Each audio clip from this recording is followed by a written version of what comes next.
Welcome to another In Wheel Time podcast, a 30-minute mini version of the In Wheel Time car show that airs live every Saturday morning, 8 to 11 a.m. Central.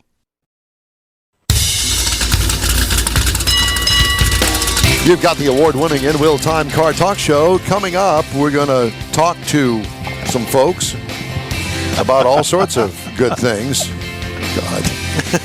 It has been a comedy of errors in here this morning. Well, we haven't had technical issues in a while. I started it by eating a chocolate-filled donut, and I apologize for that. Welcome to the In Wheel Time Car Talk Show and therapy session, along with Mike out of this world, Mars, who keeps calling one man Murphy, and his name is Murray. And then we have Jeff Zekin, who brought the donuts, and then you got me that's somehow wound up in all of this mess. We're also going to review the 2024 Subaru Crosstrek. Jeff does not have the motor minute on a piece of paper. It's coming out of his mind, and you know how sick and cruel that can be. God help us all. Well, again, welcome to the In Wheel Time Car Talk Show. Or not. You may regret listening or watching. Go sports. What, Mars? Why are you leaning over here looking at me that way? Too close to me. I was just going to ask if you would push that gray button. What gray button? Do what? The gray button on the red computer. Push the gray button on the red computer. See, this is... I don't understand. You can't do it until it starts. We pushed the gray button. Thank you. And 3 listeners just disappeared. The only 3 that we had. I know. Well, at any rate, we're supposedly having guests on in this hour, but we don't have them ready yet, apparently. Well, I resent the email. Okay. So in the meantime and in between time, I want to read you this story from Automotive News. UAW President Shawn Fain said it's not every day that the union finds itself on the same side of dealers, but the two groups have become united in their belief that Stellantis CEO Carlos Tavares is mismanaging the world's 4th largest automaker. Dealers say reckless short-term decision-making to secure record profits in 2023 has left them anemic and diminished, piling up inventory as U.S. market share plummets. The UAW is incensed by job cuts and threatening to strike over what it says are broken promises by Stellantis, which disputes the claims. Meanwhile, numerous high-ranking executives have left the automaker. Mike and I know of a couple personally. Yeah. Shareholders are suing over lower earnings in the first half of the year. The pricing disputes and several suppliers have turned into unusual legal battles now.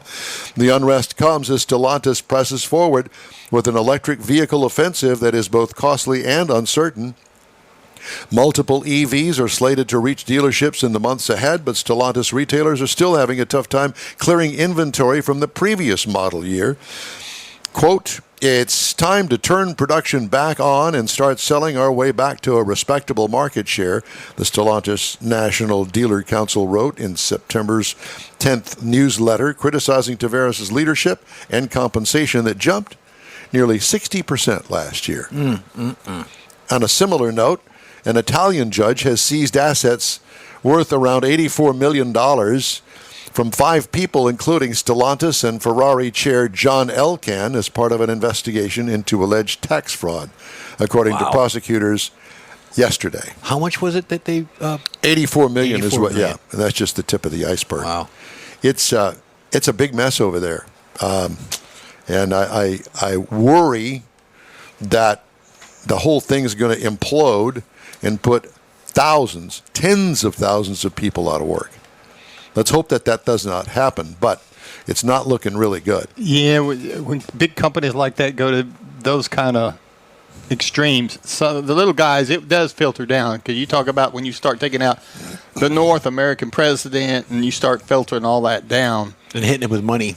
Yeah. Taking their money. You know, you have to take out 10 little guys to make up for one big guy that you took out, money-wise. Yeah. Well, and you said that, shooting for record profits because he makes more money on more profits. So that's what he was doing. He was making those decisions so he could raise his and paycheck. they also made the decision that they were going to be all in on EVs. And it really is not worked out for any of the automakers per se. And then there's the recall aspect of some of the vehicles, and that coming back and all that stuff. It's a big mess. But not just them; it's all the manufacturers. All right, Mr. Mars. Well, your turn. We kind of got the email squared away. So we got our first guest here, Michael Murray, who he lives over in Bridge City, Texas, over there, and he's a big fan. He's got 2 or 3 cars, but he's a big Bridge City, in between the bridges. What bridges are those? The Orange Bridge and the Orange Bridge. Okay. So That's Michael's the same got, bridge, isn't it? No, one of them shorter than the other one. Is it orange the color or orange the fruit? Orange the county. Okay. All right. Well, please continue on. So Michael. Good morning. Good morning. Michael and I we've known each other through the hot rodding and through some family connections and stuff for several years, and he's got several vehicles. But recently at a family gathering, he was telling me about his recent acquisition of a 1969 Dodge Charger, but it's a very unique Dodge Charger. Yeah. Yes. And Mike. So tell us about it, Michael. So, most of these 69 Dodge Chargers, their birth certificate is a 440 big block, a 318, air conditioner. When I was I've been looking for a 69 Dodge Charger General Lee for a while. And when this came, when I had the opportunity to purchase this, the birth certificate on it, the history of it was just so wide, I couldn't pass it up. So is this an original General Lee? This is a original 69 Dodge Charger, and it belonged to the Northeast Ohio Dukes. And when they first started jumping 69 Dodge Chargers, they used original 69 Dodge Chargers. So they own this car, and it has made 3 huge jumps. This car has. And after they did the last jump, they decided to retire the car because it's been repaired 3 different times, and they weren't going to jump it anymore. And a gentleman picked it up from the Northeast Ohio Dukes stunt team, and he wanted to put it back on the road. So he did some modifications to it, and I would like to show it to you as I'm telling you about this. Okay. If y'all want to go ahead and see the car. Yes, we do that. While you're getting that, I'm going to give a little more background on this because the car, every time, go ahead and get set up, Mike. Okay. Because we got a short amount of time here. But every time they would jump the car, it would literally land. It's not like on TV. Because this car is like 15, 20 feet in the air. It would land on the front end. The whole front end would come apart. The body would crush. And they'd have to literally rebuild the front end. But go ahead, Mike. And I've got some pictures of some of the jumps, and I'll show them to you. And time is of the essence, so go to it. All right. So these are the 3 big jumps that it's made. And these are some of the pictures of the car, of it landing. I don't know if you can see that. Yeah. And here's the last jump it made in 2019. Uh-huh. So the car, I'll give you a walk around. So this is a stunt car that's painted up as the General Lee. Correct. Got it. It's a 69 Dodge Charger painted like the General Lee. And let me understand this. So people would pay to go and see this show that included this car being jumped. Thousands of dollars, thousands of people. Show up to watch Raymond jump these cars. Yeah, Okay. it's a stunt show. I can't remember. There used to be a pretty famous stunt show going around the country. Like the Chitwoods. Yes, that's what I was trying to think of. So it's all original from the last jump, other than the front left-hand side fender. It was so far gone, he had to put another fender. But the roof, the quarter panels, and it is not. But the doors still open. The windows roll up and down. But you've redone the car since the last nose curling episode. The only thing that was done was panels were straightened by stepping on them to straighten them out. So if you look how this is. Yeah, there's a little problem with the gaps there. Yeah, got a little gap issue. But nothing lines up. So, Mike, do you drive that car every day? I drive the car very often. Does it? So Does drove it? it home Does it? 1,000 miles. Does it crab down the road? It does not. It drives as straight as an arrow. How can it do But that? I'm going to tell you why. Please do. The gentleman that bought the car from the Northeast Ohio Dukes did a chassis swap on it. Oh. So the car is sitting on a 2007 Mercury Grand Marquis chassis.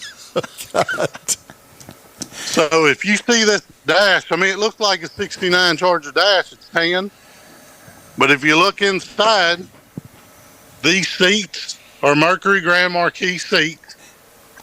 The dash, it's got air conditioning, cruise control, adjustable pedals, traction control, So four-wheel disc brake.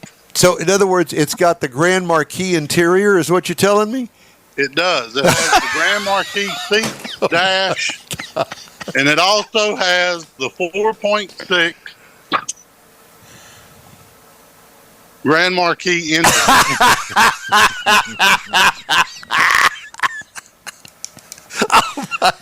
In the car.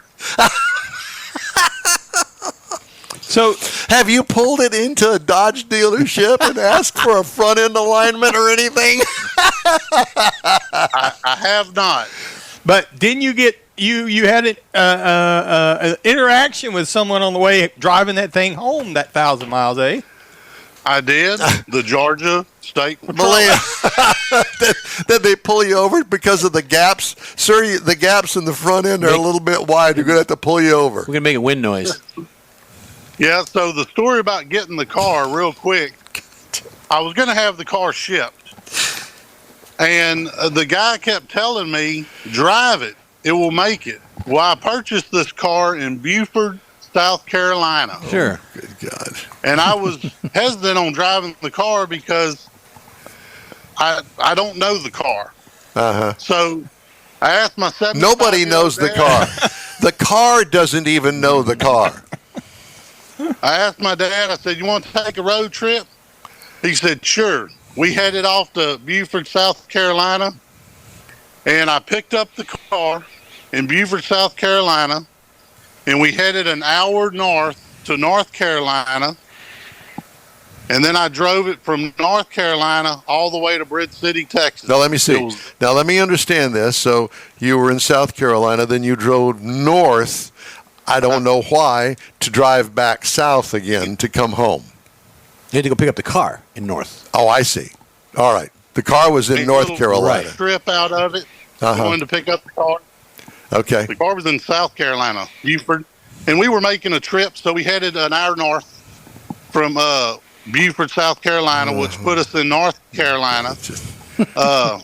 And then we headed from there back to Bridge City, Texas, and I think it was 986 miles from picking up the car, not knowing it, getting in it, and hitting 70, 80. So what's the story about 85. what's the story about the trooper pulling you over?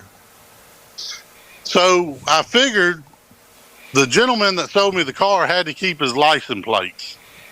So I had no tags. There's an orange 01 car going down the interstate. No tags, no stickers, no nothing. And I told my dad, I said, we're going to get stopped.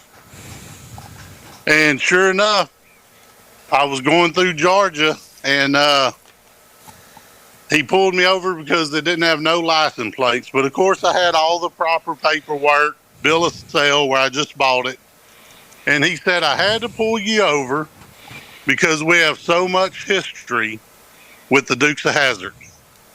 And that's because when they first started filming the Dukes of Hazzard, they filmed it in Covington, Georgia. Okay. And this is your daily driver. Almost daily. Not daily driver, but I drive it. I go to Walmart. I go out to eat. I don't have to worry about door dings or scratches or anything. No, it's got plenty already. If you can see this mark right here on the door, you see that mark right there? Yeah, we see it. Mm-hmm. So that's where they loaded the car with a forklift after the last jump. They loaded it sideways with a forklift onto the trailer. So Michael, you're going to take this to the Mopar Nationals, right? And you say you were going to do that? Well, I don't know. I would like to take it to as many things as I can, as long as I can get off to go. Oh, well, yeah. But I brought it to a car show last weekend in Beveled Oaks, right outside of Lumberton, Texas. And they had about 50 cars, and it got top 25 out of 50. So, I mean, that's not too bad. No. But the story in the chassis swap is what blows people away. Yeah, that's what makes it. So, yeah, Mike. And they see, so when you see this car, a lot of people stop me and they go, was this one of the cars off of the original show? Because a lot of people don't see a car beat up like this. Right, yeah. Or somebody that would buy a car that was beat up like that. You would think, but some people are crazy. Yeah. Well, listen, we hate to cut you short, but we really appreciate you taking the time to explain the car to us, and it's been a joy to talk to you. I don't believe I've laughed so hard in quite some time, but it's pretty unique. Yeah, there's no doubt about it. Well, Michael, thank you so much for joining us. Hey, appreciate you having me on the show. Thank you. All right, bye-bye. I told you it was unique. Yes, you did. In a lot of ways. So, that's a fun show. For the past 10 years, Mr. Mars has been booking the guests. And for the most part, he's done a pretty good job, I'd say. Mm-hmm. I would too. But I think that he has reached out in ways that we never dreamed of. He's got a long reach. And he says... He does. He says that he knows these people.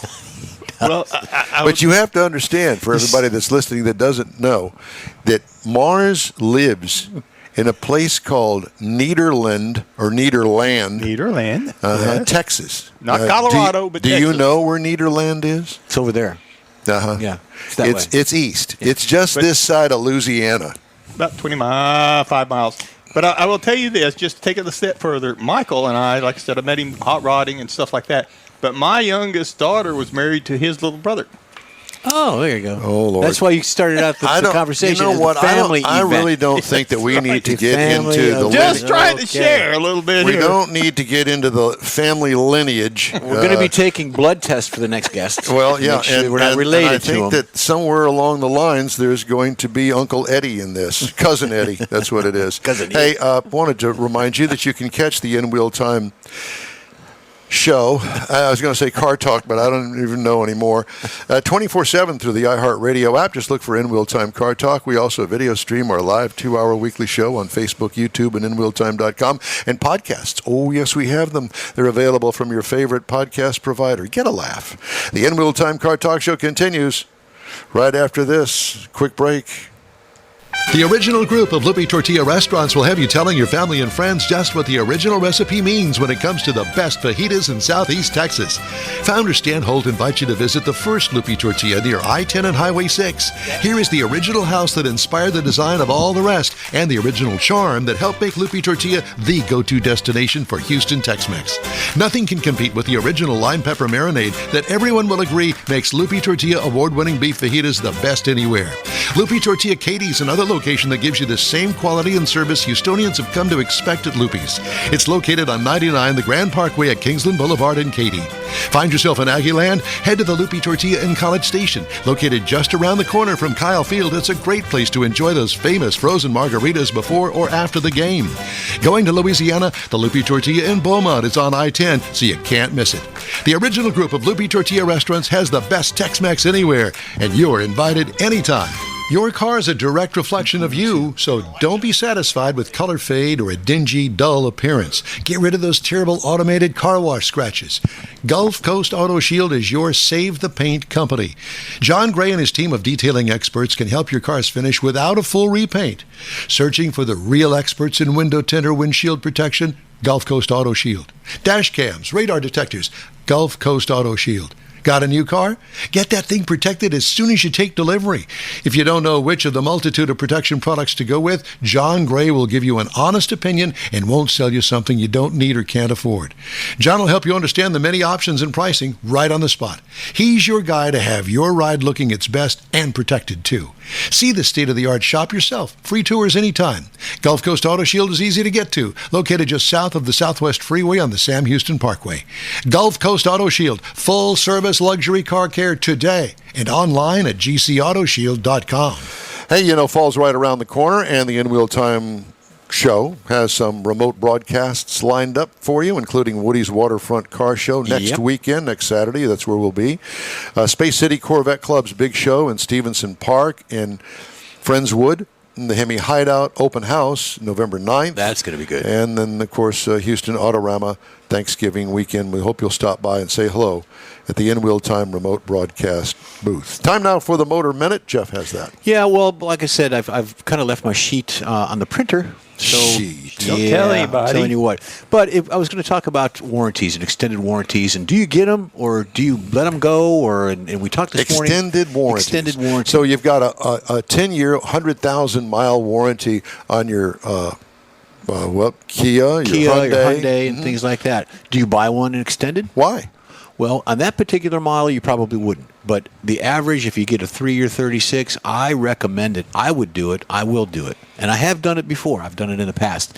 But if you're talking like a wash machine or a microwave, that's something different. That would be an appliance rather than an automobile. How much typically for a warranty on a car that's got 36,000 miles on it? You're looking anywhere between $1,500 to maybe $3,000. Total? Total. Yeah. Not a year? No, not a year. Total. To buy the package. Now, I had statistics I could tell you, but I obviously don't have those right. So it's just a matter of the individual. Can they afford it? Now, you talked this morning about putting money aside as a separate fund, repair fund, if you're going which is a good idea. If you're going to buy a warranty, now, granted, it probably would not cover like a complete engine replacement. Right. And, of course, in today's world, apparently that's more typical than not. You wouldn't want to buy a new engine for your car that's got 36,000 miles on it. And now you got the EVs, taking hold on that. Your batteries are $12,000, $14,000. I understand, but they come in with 100,000-mile warranties on the batteries. Right. In some cases, they didn't used to do that. What happens if you got one of the old ones? Then you got to go and do that repair. Okay. But my recommendation, to me personally, I would do it. It's not right for everybody, but I like your idea with putting a separate fund. If I'm going to spend $100 a month, $1,200 a year on a warranty for my car, extended warranty, I would just as soon take the $100, put it into a special savings account that says car warranty, pay myself, earn money off of the money that I'm saving. Good idea. If you're that dedicated to it, if you're that frugal, that's a good idea. But just have it taken out of your check. Do you start paying that $100 when you buy the car, or do you pay it when your original warranty runs out? Well, you buy the car. Using the other one. You buy the car. They offer you the warranty. They either write it into your F&I, or if you're buying it as just a cash buyer, you would add more to the cash buy. Well, I'm with you. But so if you got a 3-year, 36,000-mile warranty, do you pay that $3,600? Mm-hmm. Yeah. So when that 3-year 36 ends, boom, you're right into the next warranty. Yeah. So okay. Well, good luck on that. Yeah. Do your homework. Time now for this hour's car review. I had a chance to drive the 2024 Subaru Crosstrek. Comes in the base, premium, sport, Limited, and Wilderness trim levels. I had the Sport RRD. I don't know what RRD stands for, but that's what I got. It's extra small SUV. Of course, all the Subarus are all-wheel drive. 5 seats, including the driver. Exterior changes from last model year. Well, it's been redesigned for 2024. This is the 3rd generation. Exterior features, front fascia is modern and rugged looking. A sloping roof line comes with all models with built-in rear hatch sunshade. Sharp-looking overall design. What I liked about it, I like that gold trim on the lower valance panel. It makes the dark blue color that I had, makes it really pop. It looks really good, and I can't believe that I'm actually saying these words over a piece of trim that's oddly colored. You just don't see it very often. What could use improvement? Well, the black cladding wheel well openings may be a bit overdone. They're kind of large, but okay, let's go for that. Interior highlights, sharp-looking upholstery on comfortable cloth seats, extra-large infotainment screen, control knobs and buttons in all the right places, and it's all very well designed. WeatherTech-style flooring, front to rear, is extra good. Cargo room, it's small, but okay for the overall size of the vehicle. What I liked, easy-to-use infotainment system, convenient, passive phone charger. I liked both of those things. What could use improvement? Lots of hard plastic surfaces in there, but, you know, it's a rugged, kind of an outdoorsy, off-roady type of vehicle, so kind of fits the motif, if you will. There you go. 2.5-liter flat four-cylinder engine.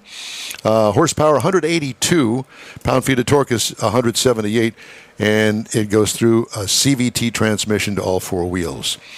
26 miles per gallon city, 33 highway for combined to 29 is what it's rated. I got 29.1 over right. 273 miles. What I liked about it, well-matched vehicle power. And could use a little more power, actually. And maybe they could bump that up just a touch and call it a different trim level and make everybody happy. What could use improvement?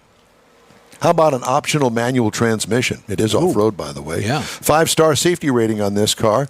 Ride and handling, nice, compliant, and controllable. What could use improvement? Well, all Crosstracks come with the standard all-wheel drive, and I don't know what could use improvement. Prices. Base trim price, $29,195. Prices tested, $32,501.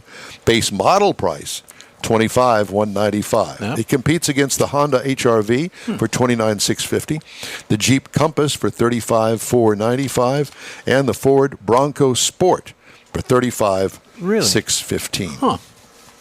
And that is my review of the 2024 Subaru Crosstrek. If you're in the market for something like that, save the wildlife, save the dogs, save the cats, go buy yourself a Subaru. Hey, if you'd like to get in touch with us, shoot us an email. The address here is info@inwheeltime.com. We are back right after this quick break. ProAm Auto Accessories has been serving Houston's auto enthusiasts since 1984, providing world-class products for sports cars, European sedans, and American muscle. ProAm is known as the place to go to find exclusive and hard-to-find parts and accessories. ProAm is one of the very first distributors in the USA for brands such as Recaro, Redline, Momo, Corbo, and Simpson. Located in the heart of Houston's premier retail and service corridor, the Galleria area, ProAm's walk-in storefront includes an 8,000-square-foot warehouse, showroom, and installation bays. ProAm not only sells parts and accessories, but also offers installation and service. ProAm is now reaching a worldwide audience through ProAm.com, taking its local reputation to the rest of the world. At ProAm Auto, you'll be dealing with a small group of professionals who truly want to help you with your automotive needs. If you don't see what you're looking for on the website, call and ProAm will lend you a hand. ProAm Auto, 6125 Richmond at Green Ridge in Houston's Galleria area. Call them at 713-781-7755. The In-Wheel Time Fall Tour begins Saturday, September 28th at Woody's 6th Annual Waterfront Rod and Custom Car Show. There'll be awards for Best Truck, Rat Rod, Import, Paint, Engine, Interior, and Best of Show. It happens at the Topwater Grill in San Leon, Texas, where the backdrop of Galveston Bay will be one for your car scrapbook.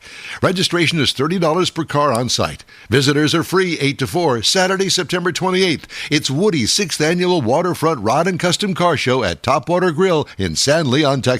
The In Wheel Time Fall Remote Tour continues Saturday, October 12th from 8:30 to 3 at the Good Grub and Gears Car Show and Fall Festival, hosted by the Space City Corvette Club. See up to 300 cars under the trees in beautiful Stevenson Park at 1100 Friendswood Drive in Friendswood. Competitors register online. Proceeds benefit Texas Equisearch. Showgoers will see all makes and models of the finest rides around at this judged event. It's Saturday, October 12th, 8:30 to 3 at the Good Grub and Gears Car Show and Fall Festival, Stevenson Park in Friendswood. That's it for this podcast episode of the In Wheel Time Car Show. I'm Don Armstrong, inviting you to join us for our live show every Saturday morning, Facebook, YouTube, Twitch, and our InWheelTime.com website. Podcasts are available on Apple Podcasts, Spotify, iHeart Podcast, Podcast Addict, TuneIn, Pandora, and Amazon Music. Keep listening, and we'll see you soon.